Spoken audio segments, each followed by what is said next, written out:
Hey, what's up, everyone, and welcome to Spring Boot Masterclass or Spring Boot Complete Boot Camp by Daily Code Buffer. So, in this particular video, we are going to have a lot of fun and we are going to learn a lot of things. So, let's see what we are going to learn today. So, what we are going to cover in this particular entire Spring Boot Masterclass is these are the topics that will be what's and whys of Spring Framework. We will be going through the all of Spring Boot, how to start with the Spring Boot and how to go ahead with all the Spring Boot components and how to create all the different REST APIs, all the different methods, how to create the entire application with the help of Spring Boot. We are going to also learn about the JUnit and Mockito, how to create the unit testings, how to write the unit testings for all the different components that we are going to build. So we are going to build controller layers, service layer, repository layers. For all those type of components, we are going to learn how to create the test cases, and also we are going to learn how to write a integrated test as well using JUnit and Mockito. We are also going to learn Spring Data JPA, and with that, we are going to use the MySQL database, and we are also going to use the H2 in-memory database. We will see how both can be used, and we are going to see how the Spring Data JPA gives us the ease to create different queries and how to interact with the database from your Spring Boot application. And we are also going to learn about the Spring Security. We will be implementing the entire Spring Security within our Spring Boot application, and we are going to also implement the authorizations, authorization server, authorization client, resources with Auth2 and OpenID Connect. So this is going to be a jam-packed course. Let's also see what are the different topics that we are going to cover for each and every topics that we have mentioned. So for what's and whys of Spring, we are going to learn about what is Spring Framework. You need to understand the foundation of Spring Framework. And we are also going to see what are the advantages of the Spring Framework and what is the life cycle of a bean, how your beans are created, how you define the dependency injection in the Spring Framework, and what is the Spring AOP, that is the aspect oriented programming. So these are the very core concepts of a Spring Framework which will help you to learn more on the Spring Boot. So these are all the concepts that are being used in the Spring Boot. So once you grab all these concepts, it will be very easy for you to grab the Spring Boot framework, because once you understand all these concepts and then you switch to Spring Boot to start learning Spring Boot, you will get the aha moment. Okay, these are the lot of things that I don't have to do.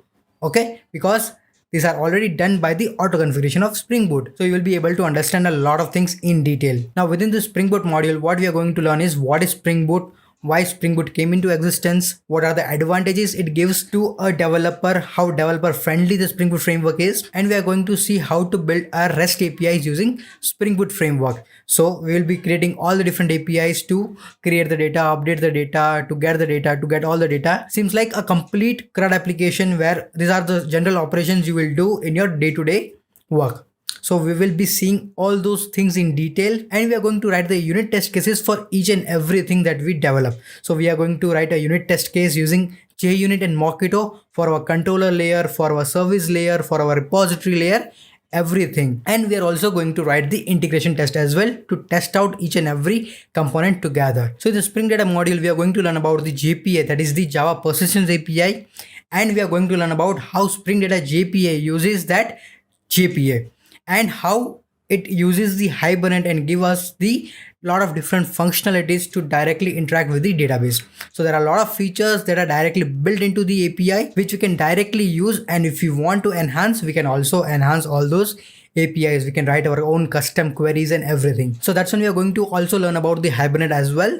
And we are also going to learn about the different entity relationships in the Hibernate. We are going to learn about the one-to-one relationship. We are going to learn about the one-to-many relationship, many-to-many relationships, unidirectional relationships, bidirectional relationships, and all of those things. Then we are going to learn about the Spring Security, which is a very important part. And this is where every developer feels little bit hesitated to learn, because at the starting it feels little bit complex, but once you understand the concepts, once you understand the all the jargons that are being used, it is very easy to implement. So we are going to learn about the Spring Security, how to implement Spring Security in your Spring Boot project.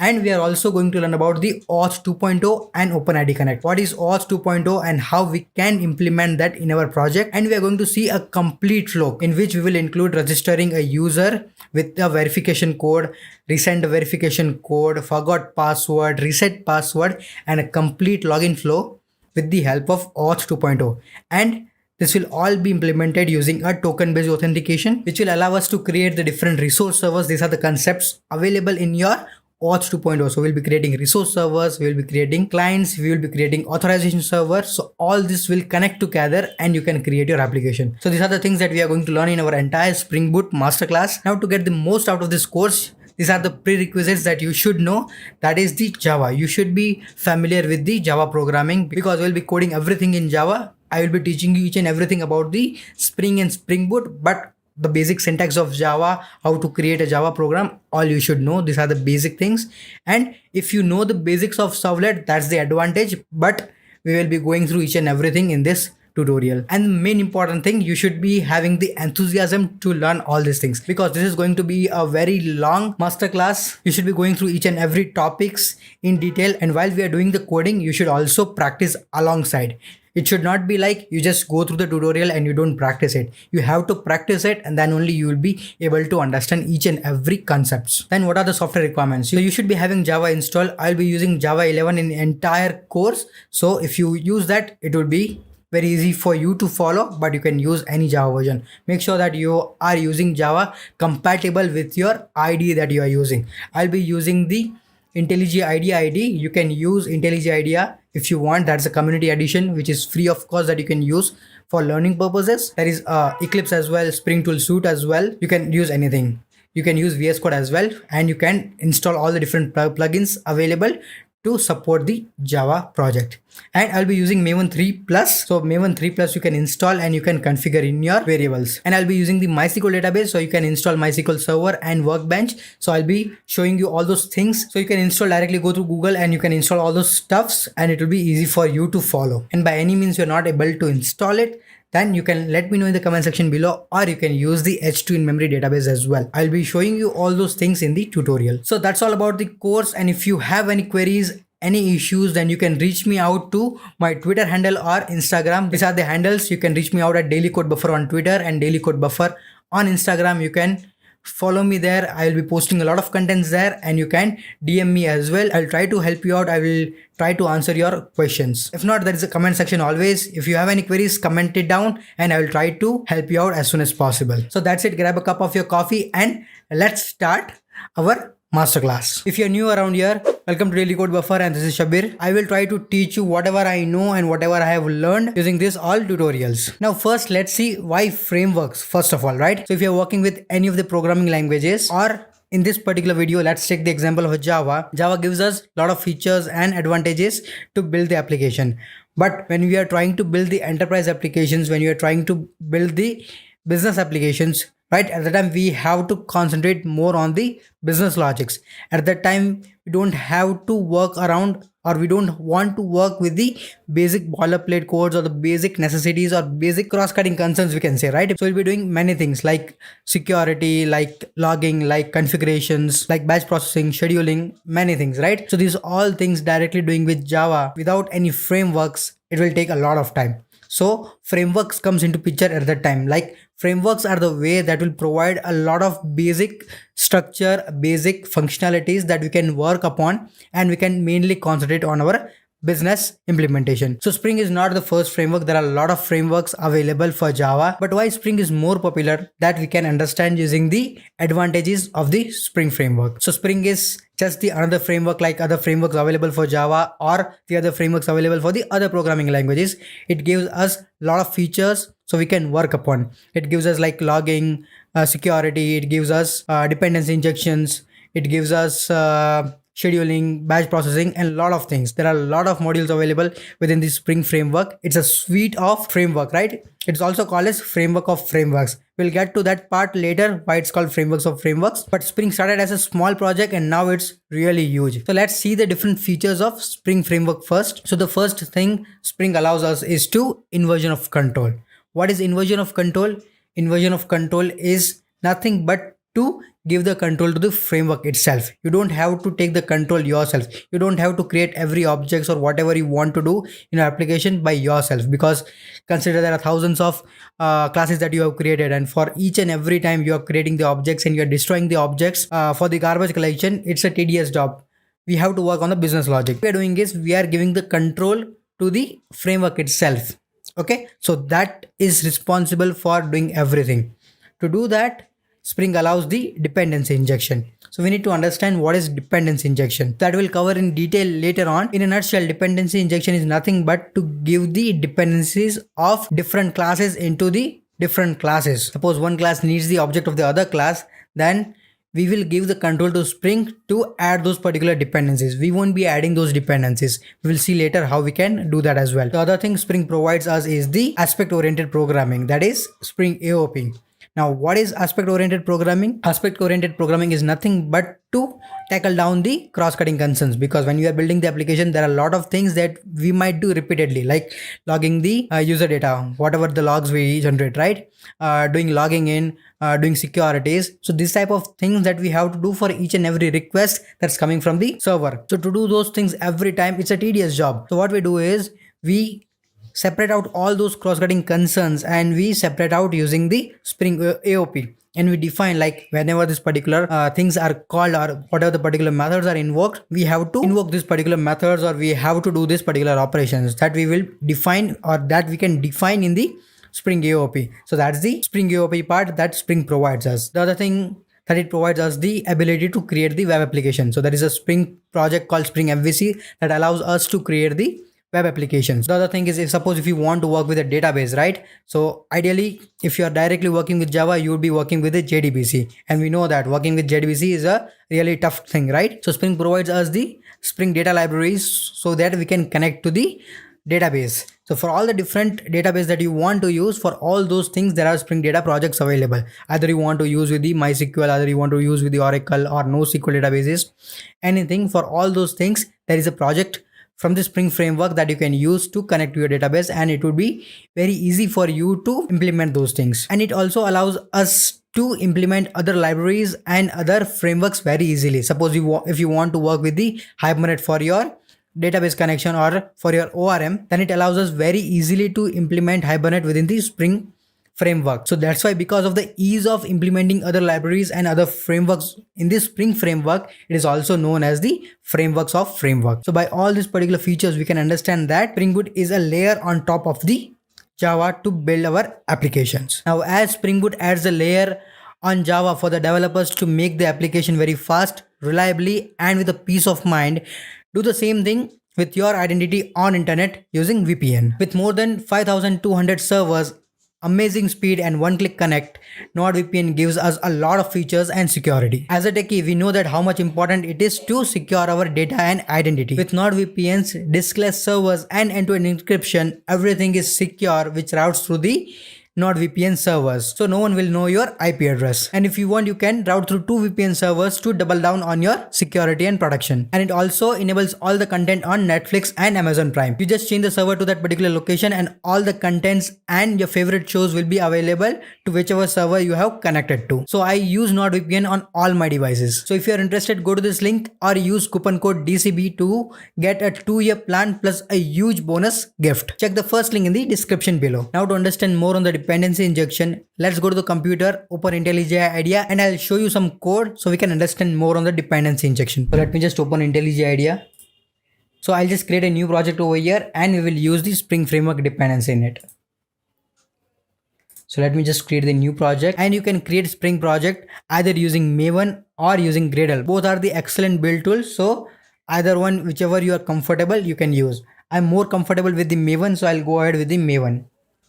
So here you can just select the Maven project that you want to create, because we are not creating Spring Boot project. We are just focusing on the core Spring framework. So from here, select the SDK. I'm using Java 11. So I'm just selecting the Java 11 over here. And there are a lot of archetypes available, Maven archetypes. So from that, you can directly create the base structure of the Maven project. But we are not going from this. We will be creating entire project from scratch. So click on next over here and give the name of the project. I'll just give Spring Framework demo, and in the artifact coordinates you have to give your details over here. Now your group ID is to identify or to get a unique group ID over here. Now we'll add the group ID over here. Generally we will be writing the domain name in the reverse order to make it unique. So I'll just write com.dailycodebuffer, and the artifact ID would be your name of the project. So with the combination of group ID and artifact ID, your artifact would be unique in the world. And then you can give the version as well. We'll go ahead with the 1.0-snapshot version and we'll click on finish. And here you can see that the project is created. So this is the pom.xml file of your Maven. This is very important for your project. So let me just close it for now. Let me go to the src folder, main Java, and let me create the package over here. Let me give demo and let me create the main class over here. Okay, and we'll have the main method as well. Now ideally when we are working with the Java application, what we do is we create a lot of classes, and whenever we want to use those classes, we create the reference of that particular class and we instantiate that class with the new keyword, right? So the object of that particular class is created and we can use that class. We can assign some variables or whatever we want to do, or we can call the methods available in that particular class. So that's how generally is been done in the Java application. So suppose for the example, let me just create one class over here. So what I'm doing is I'm creating a class which says doctor, and let me say public void assist. The doctor can assist the other doctors, and I'm just printing out doctor is assisting. So this is just a simple class that I've created, doctor, and there is one method that is assist, which is printing doctor is assisting. Now if I want to use this, what I'll do in the main class, I'll just create the reference doctor equals to, and then I'll instantiate this particular class with the new keyword, that is new doctor, right? And then I can say doctor dot assist. If I run this should run, right? Completely fine.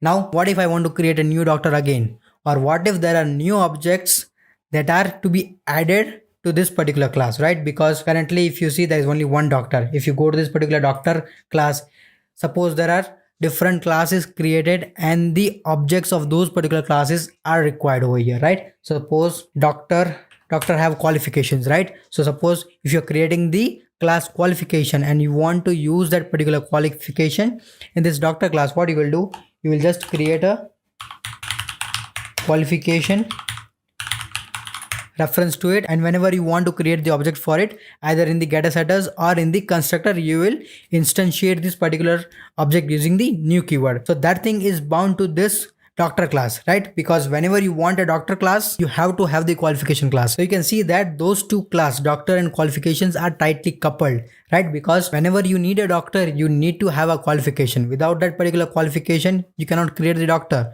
because you have directly instantiated the qualification class within the doctor constructor itself. So this is a particular concern that we have to solve, right? And Spring allows us to solve that particular concern. Now to solve this concern, what we have to do is we have to do the loose coupling. You might have heard this term, right? Tight coupling and loose coupling. So we have to create a loose coupling within the objects that we are creating. So that means if you want to work with directly qualification, you should be able to work. And if you want to directly work with a doctor, you can work. And if qualification is available, that's fine. We can use the qualification. If qualification is not available, we can still create the doctor, right? Ideally, it should not be, right? But here to understand, we can create the object. And the other thing why we have to do the loose coupling is for the unit testing. We will be creating a huge projects, and to test it everything every time is not possible. So what we do, we separate down, or we create a different component, small components, and we try to test those small components. We do the unit testing of those components and we try to build the application. So that means if we create a doctor class over here separately and we create the qualification class also separately, we should be able to test both of them separately, and we should be able to test both of them together also. So that type of thing should be possible, and that's the design principle that we should follow. So to achieve this, to do the loose coupling, dependency injections comes into picture from Spring. So what it allows us to do is we can create the different classes, and we just tell Spring like these are the classes I have. And what Spring will do is Spring will try to reference all the classes. So it will have the graph of reference, right? It will have like this particular object is connected to this particular class. This is a separate class. This is connected to this particular class. So this all reference graph it will have, Spring will have, and it will try to match everything. So you don't have to do anything. So you don't have to use a new keyword to create the objects or anything. We just have to annotate it, or we can do the XML configuration as well, that this particular class might need this or may need this particular object. So we'll just define everything like a blueprint. So we'll just create a blueprint like this is all I need, and Spring will take care of everything, like whenever the objects are there, to creating the objects and to inject all the objects whenever it is required.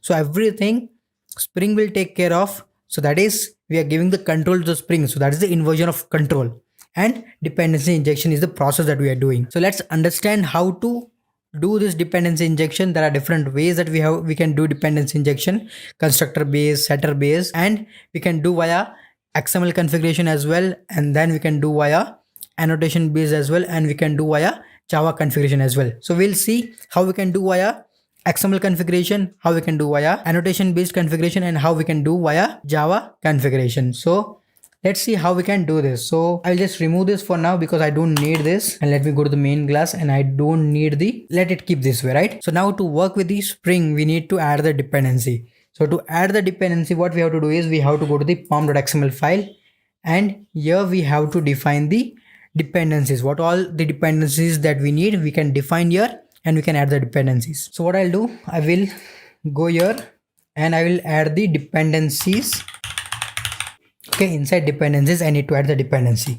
So I'll just add the dependency tag. Okay, in this particular dependency, you can see that you have to provide the artifact and the group ID. That too would be unique. So I just want Spring context dependency, and that is the from the group org.spring framework, and the version that I want to use is 5.3.14.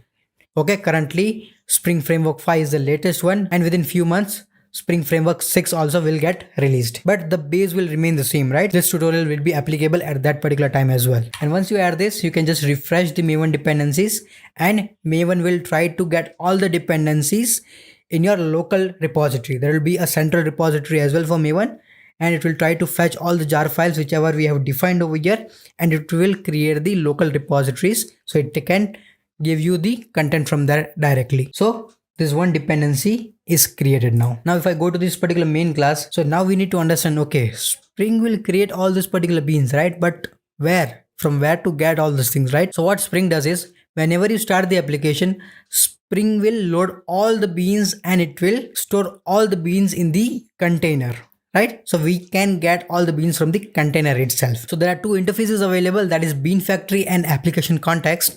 From that we can try to get all the beans which are loaded, and we can use those particular beans. So we don't have to use the new keyword to get the object, and we can use that particular object. So let's try to understand that.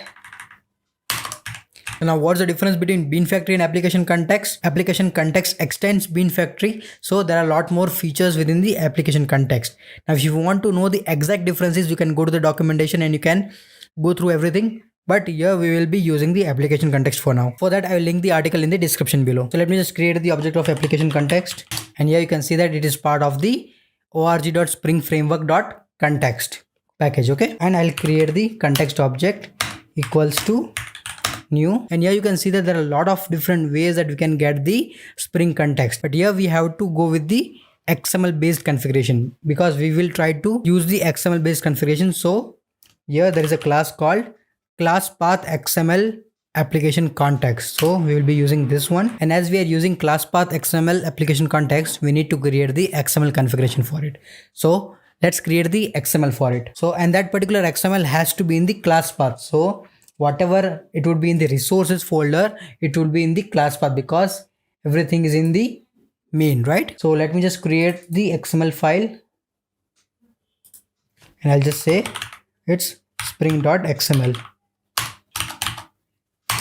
So we just define the XML version over here, and then we have to define the beans, because whatever the classes or whatever the objects that we'll be creating, all those will be called beans in the Spring. So all the objects are beans, and we can get those particular beans from the Bean Factory or the application context, wherever the container, whatever the container is holding those things. So we need to have beans, but it's XML, it doesn't have the XSD to understand it. So we need to provide the namespace and those particular information in the XML. So what I'll do, I'll just copy paste the details from the documentation, and this particular namespace and everything will depend on the Spring version that you are using. So currently I'm using 5.3.14. Hopefully that's the one, right? Yeah, so accordingly I'll add the beans tag over here. So don't worry, it's very easy to find. If you just Google it, Spring Bean XML, you will get it and you can directly use it. Okay, so this is what I have done. You need to create the beans tag, and within this beans tag we can create the beans. So whatever the classes that we are creating or we will be creating, we can define over here. And this particular context, this particular XML file, we need to provide to our class path. So what I'll do, I'll just provide, this is spring.xml. It's simple thing that we created the context from the spring.xml. So whatever the beans are defined over here, we can get those particular beans from the context. So how we can directly do context.getBeans method. Okay, so from here we can say, okay, I want a bean of type doctor. Simple thing, right? So in this particular factory, whatever the beans are there for the doctor class type, we will get that particular bean and we can use this particular bean. So if you run this, let's see what happens. And it should fail, obviously. You can see that no such bean definition exception, because Spring still doesn't know that I have to create this bean, because we just created the class over here, but we have to define that this class, whatever I've defined, that's a bean that you have to use. So that thing we have to define in the Spring XML itself. So what we will do is we'll create a bean tag, and in this particular bean tag we will say which class we want to use. We want to use demo.doctor. Okay, and for every bean that we define, we need to make it as unique. So we will define the ID. So I'll just define that ID is doctor. So we just define the bean. Now if we go and check, and if we run the application again, it should work, right? You can see we got the bean from the context itself and it is executing. Cool, right? Let's try to create one more object. So what I'll do, I'll just create one more class that says nurse. Okay, and this also has the same method. Let me just copy it from here, and I can say nurse is assisting. Okay, if I go to main over here and if I say I just need nurse over here, and this is also nurse. Okay, so instead of doctor, we'll get the object of nurse, and we got the error because we have not defined the bean. So let's go ahead and define the bean as well. So we'll go to the Spring XML over here, and let me just define one more bean. Bean class equals to demo.nurse, and I'll give the ID as well. ID equals to nurse. Okay, let me run this again, and you can see that it should work. Now if you see over here, we are defining the type over here, right? That I want the class of a type nurse, but instead of that, you can get the values from the ID also that you have provided. If I just say nurse, so here you can see that it will get the data as an object because it doesn't know the type yet. So we can do the casting. Okay, and if we do this way also, then we should also get the object. You can see that it is working completely fine. Now generally this is not the way that we create the applications, right? Because we'll be having the lot of complex structures, right? So let's make it something complex. Let's add the hierarchy. So this nurse and this doctor belongs to the staff of the hospital. So let me just create the staff interface over here. Staff is the interface, and this staff interface has method void assist. Okay, nurse and doctor both implements staff. I'll go to the doctor as well, and doctor also implements staff. Now doctor and nurse both are part of the staff and both have implemented this assist method. And now I have added both these beans also in the Spring context in the XML file. Now if I go to the main.java file, and instead of doctor, I just need the staff to assist. Okay, so what I'll do, I'll just say staff over here, and I want staff to assist. Now instead of this, what I want is I want the object of doctor for now. So I can say doctor.class. Now this doctor.class should be assigned to the staff, and we should be able to call the method. Pretty good, right? Now either from the doctor we can change to nurse as well, and we should be good here. Now you can see here, right? It's pretty simple. We just decouple the entire application. You can see we are not creating the objects. We are not injecting the objects. We are just getting everything from the container itself, Spring container itself. And we define what are the beans that I have in the XML file. Now, if you see, these are just a simple classes. What if we have some properties? So let me go to the doctor class and let's see if I add properties.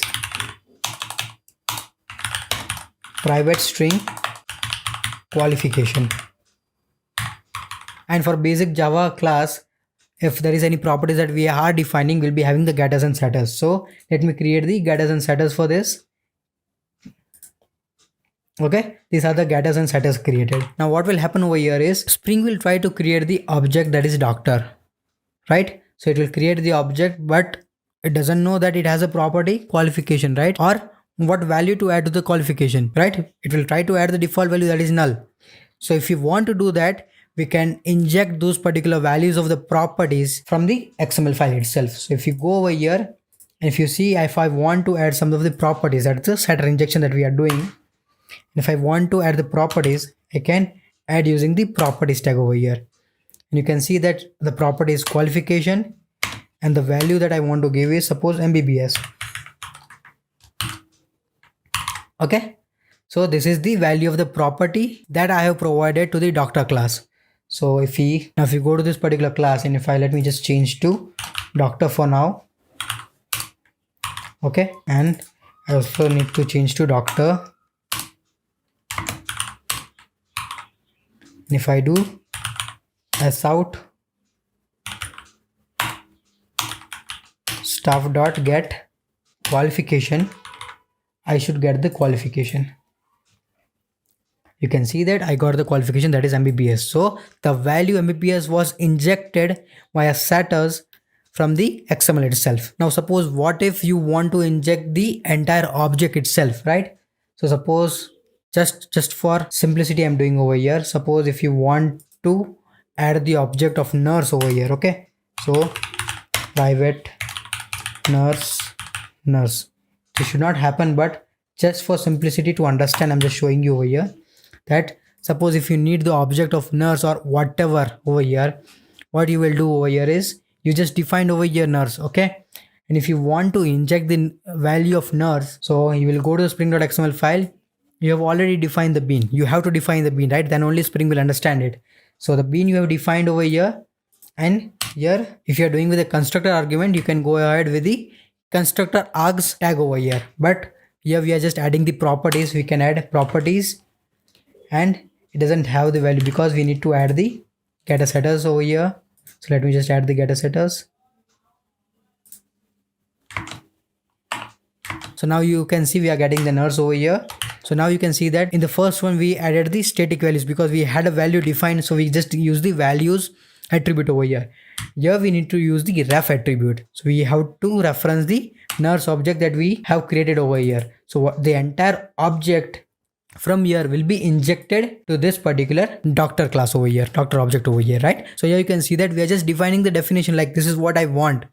Spring will take care of everything. We are not using any instantiation anywhere like new keyword or whatever is available in the Java, right? Everything is done by Spring.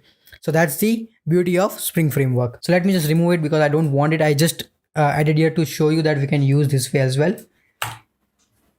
Let me go to the doctor. Let me remove this property.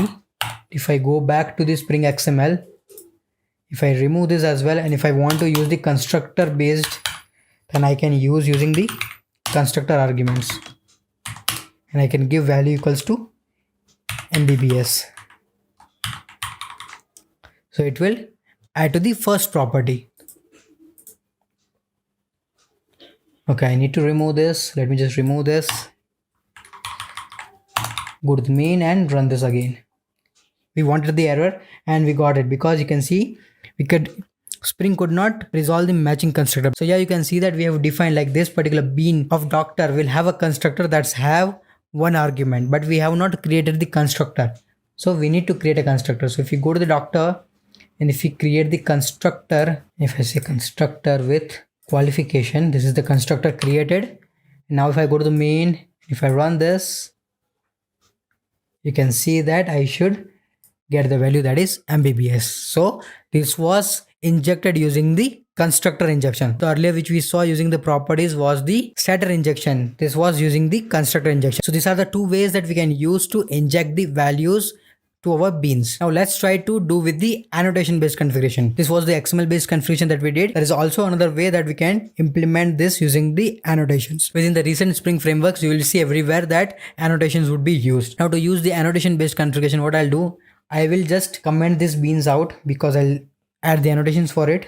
And now after commenting, if I go to the main class, okay, I'm just using the doctor for now, and let me go to the doctor class over here, and let me just remove this everything. Okay, just let's try this simple thing first. It has the assist method, and from the main as well, I'll just remove this. Now to use the annotations, we have to mark this as a Spring component. Okay, that's it. So what we are telling Spring is that whatever the class that we have created is the component that you can use to create the beans out of it. That's it, right? If we try to run it again, let's see what happens. And it should fail actually. And here you can see that it failed over here because Spring doesn't know yet, like you just created the class, you defined like it's a component, but where I should search that, right? So we need to define that search here, you will get the components. So we will go to the spring.xml and we have to define that we need to search the base package. So here what I'll do, here I'll define context component scan over here. Okay, like in which base package I want to search. I'll just say that in the demo package every components are there, so search there, whatever the components that you are getting, try to load those components. So we just defined over here, and we have just removed every bean definitions and everything, and we just added the component over here. Now if I go to the main class and if I run this again, I should get the doctor object. You can see we got the doctor object. But if we try to get the nurse object, right, let me try to get the nurse, and this is staff. And if I run this, you can see that we got the error because Spring doesn't know that nurse is a component yet. It only knows that doctor is a component. If I run this, doctor should come, right? Doctor is coming. So to make nurse also as a component, we can also annotate with @component. That's it. Simple, right? So this is the annotation based configuration. There are a lot of different annotations specific to the specific needs available. You can see it's a stereotype annotation. So there are a lot of different annotations available. So once you explore the different tools or projects in the Spring framework, then you will get to know more about the different annotations also. So you can understand that this is the way that Spring handles the annotation based configuration as well. The other thing is we can handle using the Java configuration as well. So let's try to create the Java configuration. So for Java configuration, we have to create a configuration class. So let me just create the Java class that says bean config. Okay. And this particular bean config, I need to annotate with @configuration. You can see that it's part of the context annotation, and it will try to say Spring that this is the configuration, that whatever the configuration has been defined, we need to act accordingly. Now what I will do, I will here also say the same thing that you say in the XML. So in the XML, whatever currently it is there, right? Currently you can see that we have defined only one thing. This is not the XML. This is the spring.xml, right? Currently we have defined only one thing, that is component scan, where we need to scan the components. The same thing we will define in our bean config. We are not going to define the other beans for now. I'll just say component scan over here, and where to scan. I'll just say base package equals to demo. That's it. Okay, this is a simple thing that we did over here. Now if you go to the main.java file, here instead of class path application context, we need to use this particular configuration that we are using. So let me just comment it out over here, and I'll use the different context. Okay, I'll say application context equals to new. I'll just say annotation config application context, and here I'll define bean config.class. This is the class that defines the configuration for my annotations. So it will refer to this particular bean config class, and it says, okay, this is a configuration class and we need to scan demo as the base package, and whatever the components are there, we need to load those components. That's it. We'll go to the main. We are not using the XML now. We are using the bean config. If you run this, it should work completely fine. And you can see that it's working fine. Now the other thing also that we saw in the XML is when we had not defined this component scan, we had defined the beans, right? So this also we can do using the configuration. So if we go to the bean config, and here for the same thing, what I'll do, I'll just remove this, okay, for now. That I don't want, okay, let it be. What I'll do, I'll just say public method which will return doctor. I'll say this is also doctor, and I'll say return new doctor. So here you can see that I just created the method over here, that is the public doctor, which is returning the new object of the doctor. And you can, and what I'll say, I'll just say this is the bean that you need to load. Okay, so whenever you're loading anything, this is the bean that you need to load. And to make this work, what I'll do, I will remove the component from here. This is not the component now. I'm defining bean myself in the configuration. This is the bean of type doctor that I need. Simple thing, right? And if I go to the main, this should work the same way, because whenever it will try to load the bean configuration, there is a method that has been defined as a bean. So this will be acted as a bean. The new doctor will be created with a default constructor, that whatever I'm defining over here, and it will be available in the container. Let me just run this. It should work. Cool, right? So this is the way that whatever we define in the XML, we can define here as well. The same thing, whatever you did in the XML configuration, like constructor injection, setter injection, everything is the same way. You have to define this way, either with the bean, or you can annotate with the component. Make it as a component and it will be available in the context. Now let's understand about the different scopes available in the Spring Bean. So whenever the Spring is creating the beans, we need to define how those particular beans we want, right? There are 5 different types of scopes available in Spring Bean. By default, all the beans will be created using the singleton scope. So for each and every class, there will be only one single object available in the entire application. So by default, that's the thing that Spring is going to do. But if you want, we can ask for the different types of scope as well. So there are 5 scopes available, that is singleton, prototype, request, session, and global session. The other 3, that is request, session, and global session, are used mainly when there is a web aware context available. So that is when we are implementing the Spring MVC. But we can still go ahead and see the singleton and prototype design patterns and how to define the different scopes of bean in the Spring application. So default is singleton, which will always result into one particular object in the entire application, and prototype is you will get a different object every time when you request the object from the container. Request is used when you need one object or you need a different object for each and every request that you receive in the application. So currently, let's try to see the current scope, that is the singleton scope by default available, and see what it happens. So whenever we do any changes, that changes should reflect to all the particular objects that we get. So here what I'll try to do is I'll go to the doctor class and I'll add the qualification again.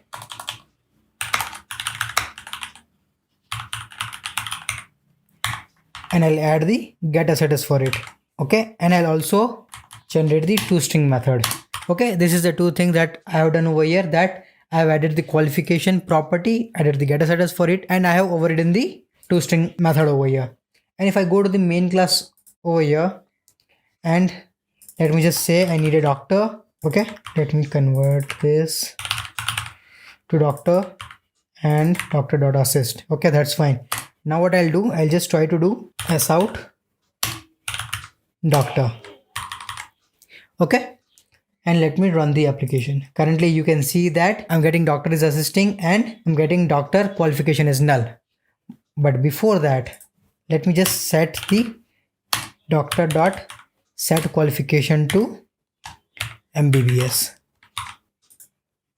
So I just set the MBBS as a qualification and I'm getting the qualification as well. Now after this, let me try to get the object again. So I'll just say doctor1 equals to context dot get bean.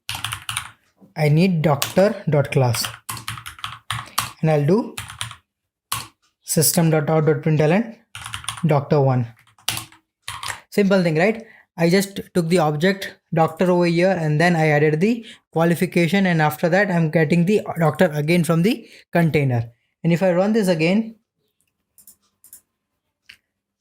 you should see that I'm getting the same object back, right? I have set the value over here and I'm getting the object back again, because by default is the singleton design pattern implemented for all the beans, scope of the beans. So Spring is creating only one object for the entire application and I'm getting the same object. And if you want to change it, right, so you can go ahead to the doctor class over here and you can write with @scope.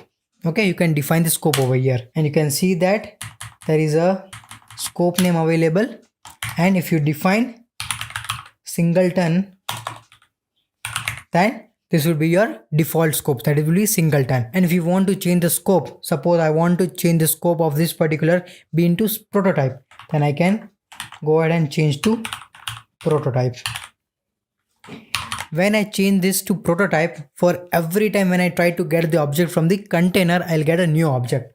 So if I go to the main again, if I run this for my second object, I should not get the MBBS, because that should be the new object where MBBS is not set, because in only first object I have set the values. So if I run this, so you can see that we got the MBBS in both the objects because we have not added the component over here. We have to make this as a component. So once I make this as a component, and if I go to the bean config, let me just remove this bean for now. Now everything is coming from the component of a doctor that sets the scope as a prototype. And if I run this again, let me go to the main.java, and then if I run this,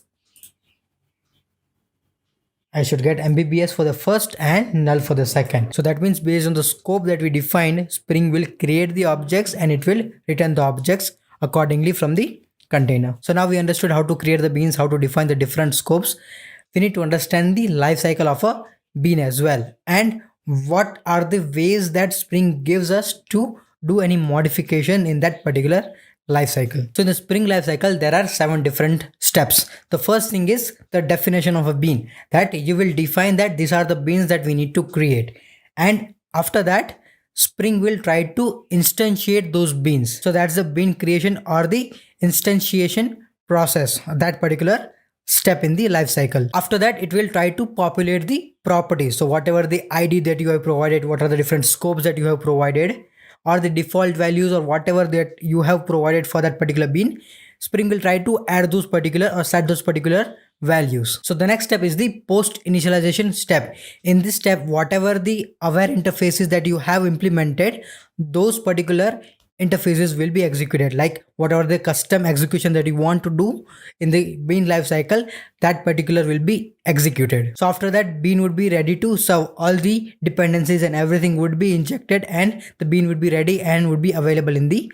container. And the next 2 steps are the destruction of the beans. The 6th step is to pre-destroy. So whenever a particular bean is trying to get destroyed, right? So whenever any cleanup is happening, at that time, if you want to execute in custom logic, like to delete some data or to release the connection or to close the file or anything, at that particular time, you will define your custom implementation in the pre-destroy phase. And then the last step would be bean destroyed. At this particular time, bean will be destroyed from the JVM itself. So this is the Spring Bean lifecycle where all these particular steps have been mentioned and what happens at what particular step. So if you want to do any modification, then how we can do the modification, that we need to understand. So from this diagram, you can see that once the bean definition is been passed, that particular bean will be instantiated, and then after that, it will populate all the properties, and after that, all the aware interfaces which are there, those will be executed.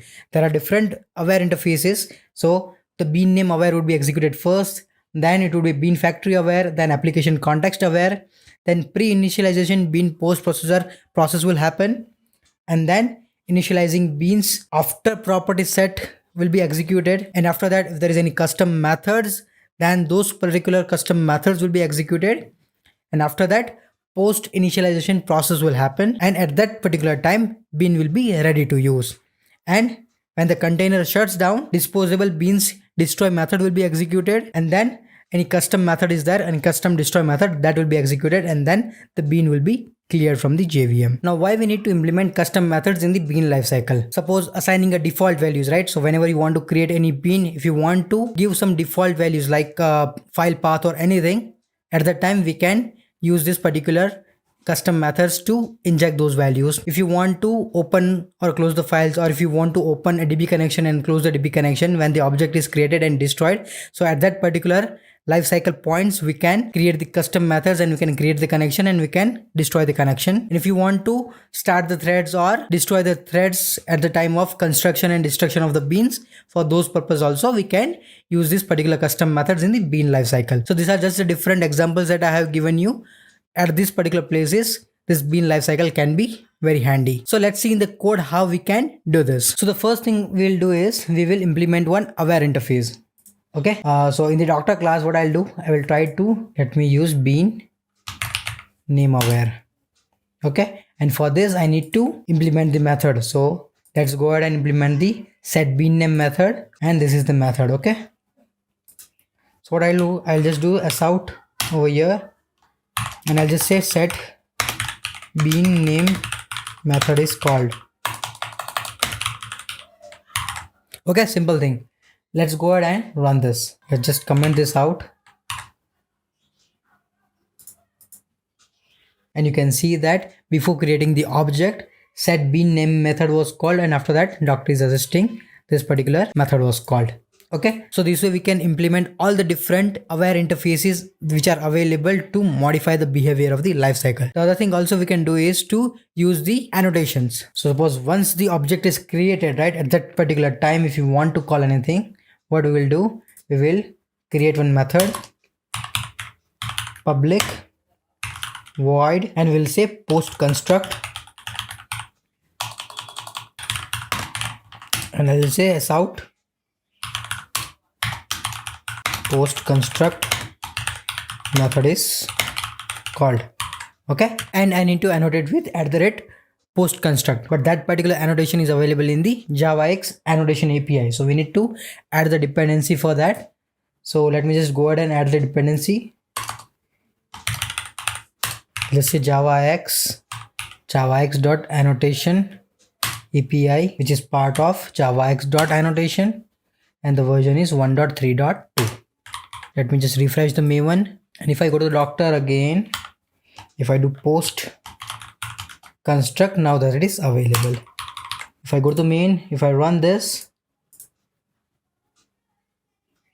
I should get it. You can see that the name was called first, and then after that post construct method was called, and after that object was created, and I was able to execute this object. The same way you can go ahead and implement the pre-destroy method as well. So this way you can add the custom method implementation for your bean lifecycle. So this was all about the Spring framework and the dependency injection, what are the different features available, and how we can use Spring framework for our advantages. If you know these basics and if you know these concepts very well, then you will be able to understand any of the libraries available within the Spring ecosystem, because for everything this is the base. So we already learned about the Spring framework, and in this video we are going to learn about the AOP with Spring framework. So first of all, let's understand what is AOP. AOP stands for aspect oriented programming. Now okay, that's the definition, but what exactly it is, right? Aspect oriented programming is just a methodology with which we will create the applications, just like OOP, right? Object oriented programming, we create the application. Similar to that, there is an aspect oriented programming with which we will create our application. Why AOP and what are the benefits? Let's first understand that. So AOP gives us the flexibility to remove the cross-cutting concerns from our application and to separate it out from the main business logic. That's a lot of jargons, right? So let's understand what are cross-cutting concerns and why we need to separate it out. So when we are creating the application, we tend to do a lot of things, right? So suppose let's take the example of a shopping cart, right? So in the shopping cart, what we do is we add the items to the shopping cart which we want to buy, and from that shopping cart, if you want to remove the items, we can remove the items, and after that, that particular shopping cart, we will check out that shopping cart and we will try to order those items which are there in the shopping cart. We will do the payment for that, and we will add the shipping address and payment details and everything. So all these things will happen, and to do all these things, what we generally do is we try to add a lot of different logics to it, right? There will be a lot of business logics also. and there will be a lot of different extra things that we are going to do. Suppose we are going to do the logging for each and every request that is going for the shopping cart. Whatever the actions are performed by the user for that particular request, we are going to log all those data in the loggers so that we can understand when there is an issue what happened to that particular request. So that thing we will do, try to add the loggers. The other thing we will be possibly doing is to handle the authentication and authorization. We will try to see that particular request is authorized and authenticated properly. Whatever the features the user is trying to use, that particular user has all those rights to use that feature or not. So this type of logic also will be going to implement. Then there might be logics to convert the input data, whatever we are getting input data, to sanitize those data, right? So whatever the JSON format or whatever the JSON input that we would be getting it from the request, we would sanitize those data. So these are all the things that we would do every time when we get a request. Either it would be in the payment page, either it would be in the shopping cart, either when adding the data to the shopping cart, while going to the home page, anywhere. This type of things that generally we do. And this is completely different from the business logic that we have, because for each and every operation that we do, business logic will be different. But these are the things that we would generally do. So these are known as cross-cutting concerns. So what aspect-oriented programming tells us that just try to remove those cross-cutting concerns from the main business logic and keep those things as a different place and run it separately. So that means your business logic is completely different and your cross-cutting concerns like logging, authenticating, authorization, you're sanitizing the data and everything are at the different places. So that's what we are going to do, right? To separate out the cross-cutting concerns in this video. So we will be taking one example where we will see what are the different ways that we can do, what are the different methods available, what are the different ways that we can implement it. We would be using the AspectJ library to implement this AOP with Spring Framework. So let's open IntelliJ IDEA and let's see the demo for it. And before that, if you're enjoying this video, then give us a like on this video and subscribe to this channel for awesome new videos. If you want, you can also join this channel by clicking on the join button below and support me. Now let's go to the IntelliJ IDEA. So let me just open the IntelliJ IDEA. And here I'll create the sample Maven project. So let me just create a new project over here. And here I'll just select the Maven. Project SDK is Java 11. I'll click on next. And the name of the project I'll give as, let me just give Spring AOP demo. And in the artifact, let me give com.dailycodebuffer. So this is what you give to make your group ID as unique. And the artifact ID I'll give as the Spring AOP demo. And the version I'll just keep it the same, 1.0-snapshot. And let's just click on finish to generate the project.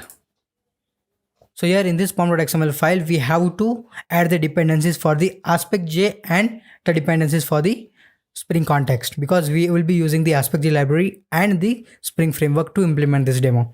So let's do that. What we have to do, we just need to add the dependencies tag. Inside dependency, we need to add the dependency. So we will add the dependency. Here I need to add the Spring context from the org.spring framework, and the version I'll add as 5.3.14. So this is the one dependency that I've added. Let's add the other. And if you don't know how to add this particular dependencies tag, don't worry, I'll show you one way as well. You can directly go to the Maven repository and you can search from there and you can add. Okay, so just go to the browser. Okay, and here search for Maven repository. And here you can search everything. Suppose Spring context. So here you will get that this is a Spring context, and you can go here, you can go to the version and you can just copy this details and you can paste in the pom.xml file. Similarly, I just need the AspectJ as well. Okay, AspectJ runtime. So I'll just go here and I'll just take the stable version. Okay, so this is the stable version and I'll just copy this and I'll add in the dependency. Okay, and let me go back and I just need the AspectJ viewer as well. So let me go here, go to the 1.9.7, the same version, copy it and add. Okay, just save it and refresh your Maven project, and all these dependencies will be added in your project. So the process is completed now. Now let's go to the src folder, main java, and here we can create the package. So let me just create a package that says demo.